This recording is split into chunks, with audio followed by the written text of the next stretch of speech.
지 않은 분이 없습니다. 어떻게 견딜 수 있을까? 정말 놀랍기까지 할 때가 많이 있습니다. 그런데 더 놀라운 것이 무엇인지 아십니까? 그렇게 뵙게 되는 우리 북일교회 성도들마다 그 입술에서 감사가 나오는 겁니다. 참 가장 놀라운 일이 아닐 수가 없습니다. 제가 허락을 받지 않아서 실명을 말씀드릴 수는 없지만 장로님부터 시작해서 권사님, 집사님에 이르기까지 또 성도님들에 이르기까지 다 입술을 열면 그 입술에서 다 감사가 터져 나오더라고요. 참 놀라운 일입니다. 제가 생각했습니다. 이렇게 어려운 상황 가운데서도 이렇게 감사할 수 있으면 우리 북일교회는 반드시 항상 승리할 수 있다. 승리한다. 감사하는 입술은 마귀가 결코 회방할 수 없는 줄로 믿습니다. 다 같이 외쳐볼까요? 승리합시다.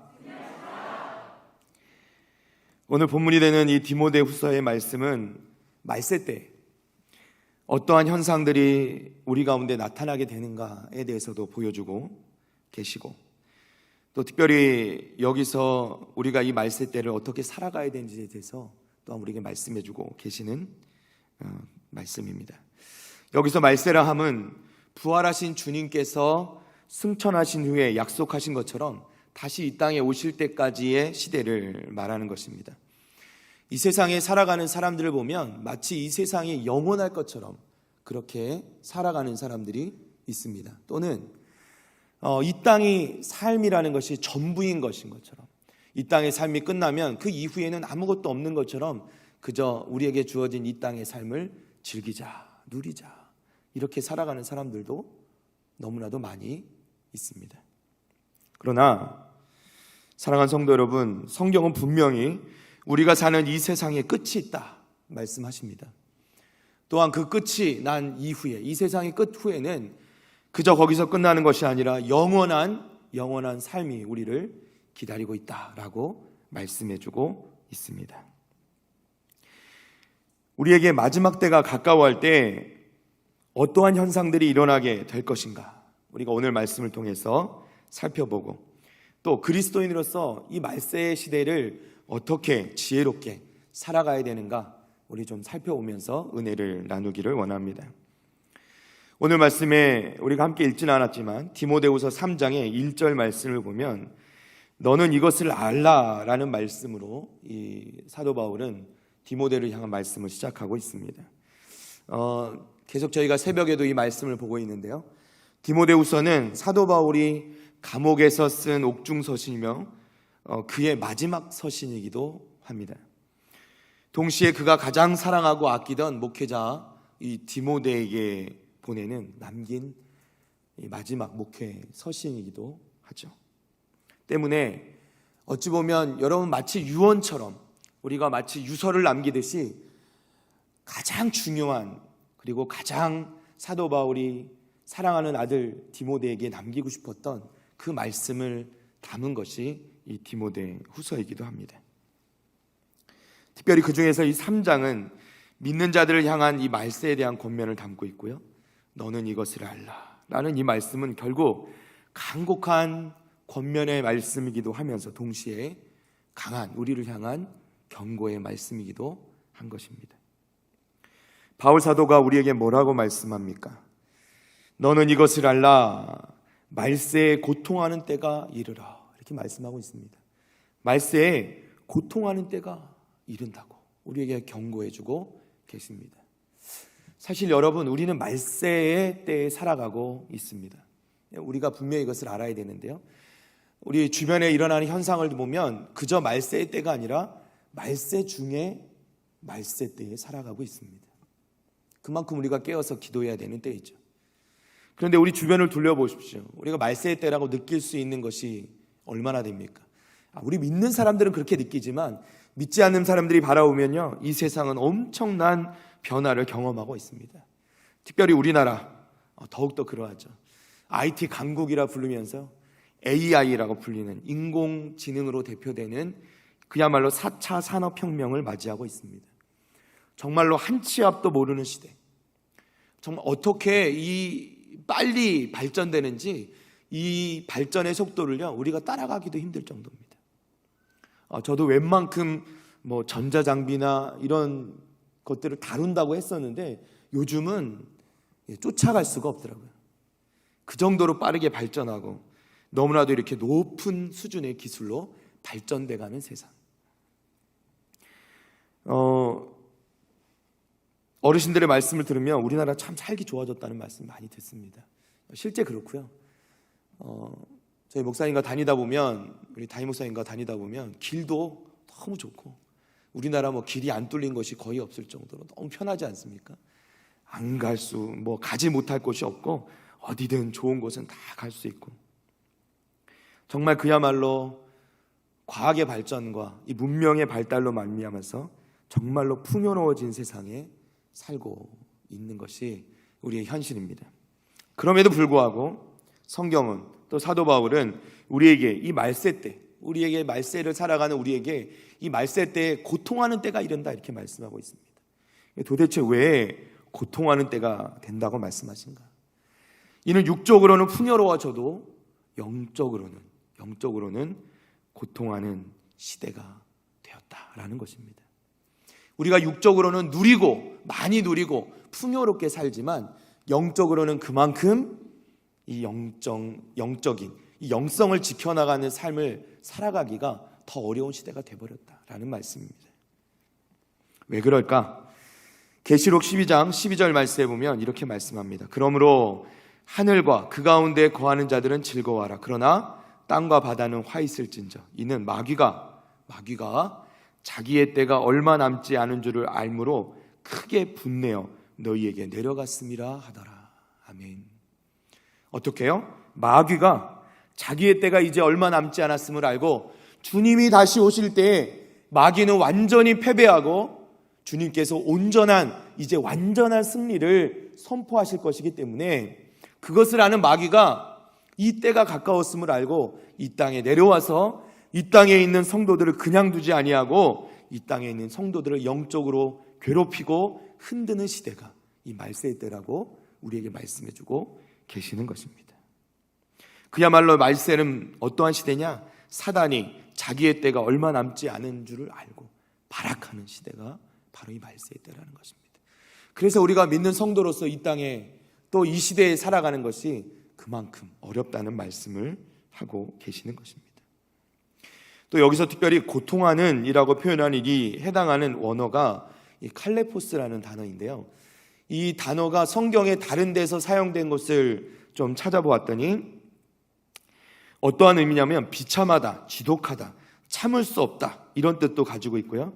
특별히 마태복음에 이것을 사용하는 단어가 어떤 장면에 나오냐면 마태복음 8장 28절 말씀을 보면 이 가다라 지방에서 귀신 들린 자를 예수님께서 만나는 장면이 나옵니다.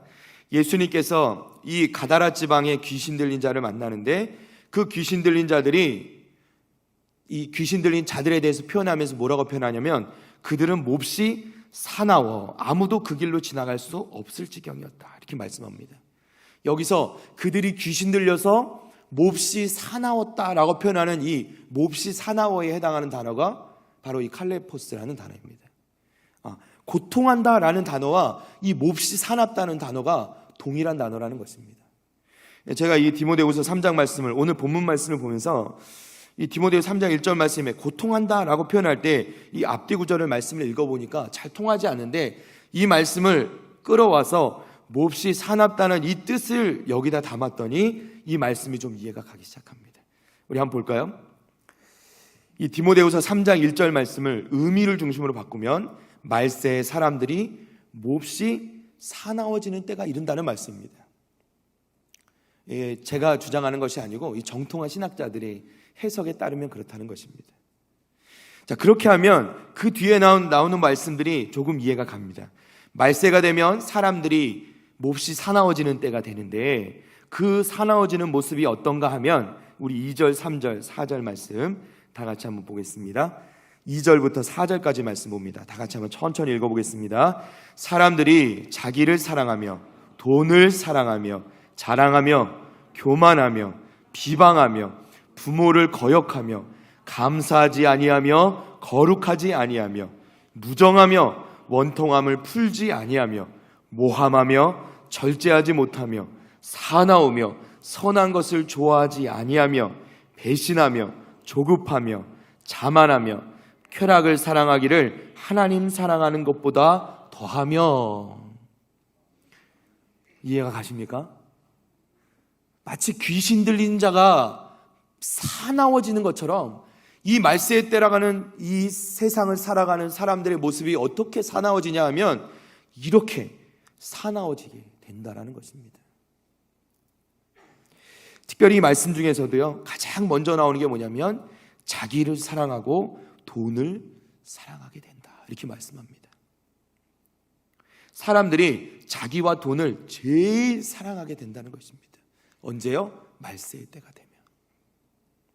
특별히 이 말씀은 우리에게 두 가지를 알려주는데요. 첫째는 2절 말씀에 나오는 자기를 사랑하고 돈을 사랑하는 것, 그렇게 표현된 것. 성경에는 자기를 사랑하는 것, 돈을 사랑하는 것, 그것을 말씀하실 때 뭐라고 늘 말씀하시냐면 이것이 일만하게 뿌리라. 돈을 사랑하는 것이 일만하게 뿌리라, 이렇게 말씀합니다. 결국 모든 죄의 시작은 자기를 사랑하는 것과 돈, 즉 물질, 성경에서 맘몬이라고 불리는 이 우상을 섬기는 것에부터 이 죄가 시작된다라고 말씀하는 겁니다. 웨스트민스터 소요리 문답의 제1문이 무엇이냐면 하나님께서 사람을 지으신 제일 되는 목적이 무엇입니까? 이렇게 묻고 있고요. 그 해답은 무엇이냐면 사람의 제일 되는 목적은 하나님을 영화롭게 하는 것과 영원토록 그를 즐거워하는 것이다, 이렇게 말씀하고 있습니다. 그런데 말세 때의 사람들은 어떻게 해요? 하나님께서 이 사람을 지으신 목적은 까맣게 잊어버리고 자기를 사랑하고 돈을 사랑하는 것은 제일로 높이 두는 사람들이 되고 만다는 것입니다. 그러면 그 순서 가운데서 하나님은 어디 계십니까? 그 말씀의 맨 뒤에 4절 말씀에 보면 하나님 사랑하는 것보다 더하여, 이렇게 말씀합니다. 결국 하나님은 맨 마지막으로 밀어놓고 자기와 돈과 이러한 쾌락과 죄악들을 사랑하기에 빠져버린다는 것입니다.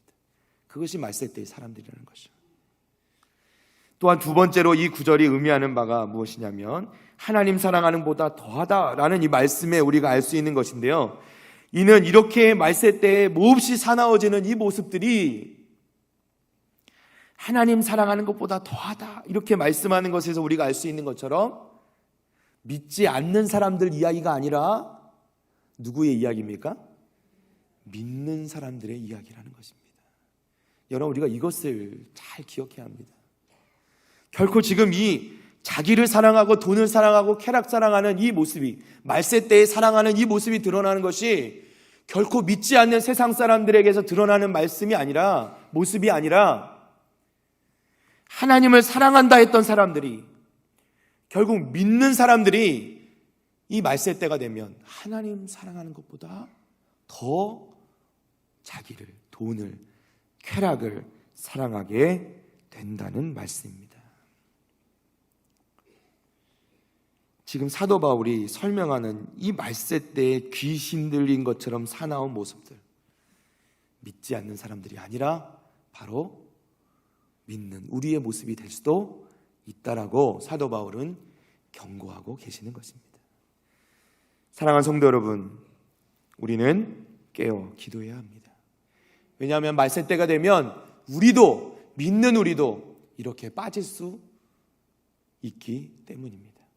우리가 항상 깨어서 기도하지 아니하면, 항상 우리 하나님께 매어 달려 있지 않으면, 말씀 붙잡지 아니하면 우리도 귀신 들린 것처럼 이렇게 몹시 사나운 모습이 될 수도 있다라는 것입니다.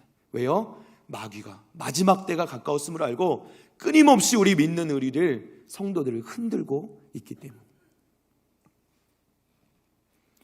3장 5절 말씀에 보면 경건의 모양은 있으나 경건의 능력은 부인하니 이 같은 자들에게서 내가 돌아서라 말씀합니다. 따라하겠습니다. 경건의 모양은 있으나 경건의 능력은 부인하니 이 같은 자들에게서 내가 돌아서라. 할렐루야. 경건의 모양은 있다고 말합니다. 결국 신앙생활을 한다는 것이죠. 그런데 경건의 능력은 없는 것입니다. 말씀을 지식적으로는 알지만 그 말씀의 능력을 경험하지도 못하고 그 능력을 행하지도 못하는 자들. 믿는다고 말하면서도 이러한 사람들이 말세 때에는 수없이 많이 생겨나게 된다는 것입니다. 사도 바울은 우리에게 이 같은 자들에게서 내가 돌아서라 말씀합니다. 여기서 돌아서라는 이 말씀의 이 원어적인 의미는 원래 우리 장로교를 영어로 프로테스탄트라고 부릅니다. 기존의 구교와 그 구습에 빠져 있었던 구교에서 그것을 저항해서 그것을 반대하여서 새롭게 일어난 프로테스탄스, 그것이 우리 이 개신교 우리 교회의 정신인데, 여기서 말하는 내가 그 가운데서 그러한 자들에게서 돌아서라 말씀할 때 이 돌아서의 단어가 바로 이 프로테스탄트의 원어가 되는 이 어원이 되는 단어입니다. 결국 하나님께서 우리에게 말씀하신 건 무엇이냐면 이 말세 때에 이러한 시대의 흐름에 믿는 자들이라고 말하면서도 이러한 것에 빠져버리는 그 사람들에게서 그 사람들과 같이 되지 말고 돌아서라, 그 사람들에게 저항해라, 그 사람들을 반대하고 그 사람들을 거스르고 너희는 올바른 길로 나아가라, 우리에게 이렇게 말씀해주고 계시는 것입니다. 왜 그래야 됩니까? 우리 계속해서 말씀을 보면 7절 말씀입니다. 항상 배우나 끝내 진리의 지식에 이를 수 없느니라. 이러한 사람들은 어떠한 사람들입니까? 항상 말씀을 배웁니다. 그럼에도 불구하고 진리의 지식에 이를 수가 없다고 말씀합니다. 여기에 진리는 복음이겠죠? 구원입니다. 우리가 바르게 알아야 될 복음의 그 길, 구원의 그 길을 말씀합니다. 좁은 길이고요, 험한 길이고요, 어려운 길입니다. 이 사람들은 그 길을 가는 것을 원하지 아니하고 결국 그 길을 원하지 않기에 경건의 능력을 부인하여서 결국 그들은 진리의 지식은 또 무엇입니까? 결국 구원에 이를 수 없게 된다는 것입니다. 그렇기 때문에 우리는 그 길을 가면 안 되고 그들에게서 돌아서야 되는 줄로 믿습니다. 성도 여러분, 말세 때에 우리는 영적으로 사나워져가는 이 세대의 사람들을 따르는 그러한 신앙인이 되지 말고 경건의 모양뿐 아니라 경건의 능력도 소유하고 주님 오실 때까지 당당하게 영적 싸움을 싸워나가시는, 승리하는 우리 성도들 다 되시기를 축복합니다. 말세 때에 영적으로 사나워지는 사람들을 우리가 함께 봤는데요. 그러면 이 말세 때에 반대로 경건한 사람들의 모습은 어떠할까요? 우리 오늘 함께 읽었던 본문 말씀, 우리 12절 말씀입니다. 우리 다 같이 12절 말씀 한 목소리로 읽도록 합니다. 시작. 무릇 그리스도 예수 안에서 경건하게 살고자 하는 자는 박해를 받으리라. 아멘. 어떻게요? 그리스도 예수 안에서 경건하게 살고자 하는 자들은 박해를 받는다 말씀합니다. 디모데후서 말씀을 보면요, 1장에서는 복음과 함께 고난을 받으라 말씀합니다. 2절 말씀에 보면 이 장에 가면 너희는 좋은 군사로 나와 함께 고난을 받으라 말씀합니다. 그리고 오늘 3장 말씀에 경건하게 살고자 하는 자는 박해를 받을 것이다 말씀하고 있습니다. 제가 오늘 말씀의 제목을 잡으면서 경건한 삶의 결과라고 제목을 잡았는데요. 여러분, 경건한 삶의 결과가 무엇입니까? 오늘 말씀에 보면 박해다 말씀합니다. 혹시 실망한 성도들이 계실지도 모르겠습니다. 뭔가 경건한 삶의 결과가 좋고 희망적이고 소망적이면 참 좋을 텐데 말이죠. 그런데 사도 바울은 안타깝게도 우리에게 경건하게 살고자 하는 자, 너희가 경건하게 살고자 하느냐? 너희 박해를 받을 것이다 이렇게 말씀하고 있습니다. 성도 여러분, 이 세상에서 그리스도인으로 경건하게 살아가려고 하면 박해를, 즉 우리는 고난을 피해갈 수 없다는 것입니다. 마치 광야와도 같은 시간을 우리가 지나갈 수밖에 없게 된다는 것이죠. 아마 지금 이 순간에도 우리 자리에 나와 함께 예배드리고 또 영상으로 예배드리는 많은 성도들이 지금도 역시 광야와 같은 시간을 보내고 그 고난의 시간을 보내고 계신 성도들도 있을 것이라고 생각합니다. 때로는 내가 걷고 있는 이 광야의 길이 너무 힘이 들어서 하나님은 사랑이라고 하시면서, 그리고 살아계신다고 말씀하시면서, 왜 하나님 믿는 저는, 왜 우리는 이렇게 고난과 고통 가운데 있어야 됩니까? 하나님 왜 우리를 돕지 않으십니까? 이렇게 원망할 때도 있지는 않으신지. 우리가 늘 그렇죠.